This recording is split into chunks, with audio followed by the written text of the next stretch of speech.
गणेशाय नमः। महाभारत से सीख, अध्याय 31, कीचक का वध। यही इस अध्याय का विषय है। 12 साल के वनवास के बाद 13वें साल का अज्ञातवास कहाँ और कैसे बिताना है, इसके बारे में योजना बना रहे थे पांडव। उन्होंने विराटनगर को उनके अज्ञातवास के लिए चुना।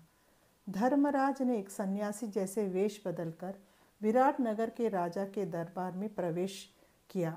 वहाँ उन्होंने ज्योतिषी और धर्मशास्त्रों को समझाने वाले व्यक्ति की तरह कानका के नाम से अंदर वे घुसे। भीम बल्लवा के नाम से विराट राजा के महल में रसोइया के वेश में भर्ती हुए। अर्जुन उर्वशी द्वारा दिए गए शाप के मुताबिक नपुंसक बन के विराट राजा के दरबार में भर्ती हुआ।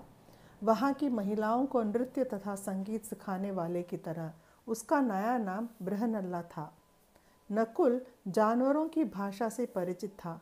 वह उसी महल में घोड़ों का देखभाल करने वाले की तरह भर्ती हुआ। उसका नाम ग्रंथिका था। सहदेव गायों की देखभाल करने वाले की तरह भर्ती हुआ। उसका नाम तंतिपाला था।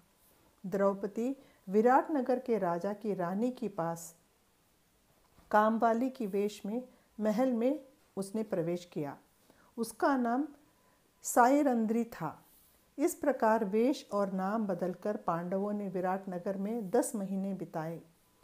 विराटनगर के राजा ने पांडवों का सामर्थ्य और उनकी चतुराई देखकर वे बहुत आश्चर्य हुए और उनके लिए कई परीक्षाएं भी रखी। पांडव सब परीक्षाओं में उत्तीर्ण हुए। यहाँ धर्मदेव द्वारा धर्मराज को दिया वरदान काम आता है। वक्त गुजरता है, तब रानी का भाई कीचक कामवाली के वेश में जो द्रौपदी थी उस पर मोहित होता है। द्रौपदी उसको समझाती है और कहती है कि उसका पति और उनके भाई गंधर्व हैं। अगर उन्हें मालूम पड़ा तो तुम्हें मार डालेंगे। ऐसा कहकर उसे सावधान करती है द्रौपदी। इसके बाद भी कीचक अपना राय नहीं बदलता और उसकी इच्छा अपनी बहन जो विराटनगर की रानी है उससे कहता है और जैसे भी हो द्रौपदी को उसके पास भेजने को कहता है।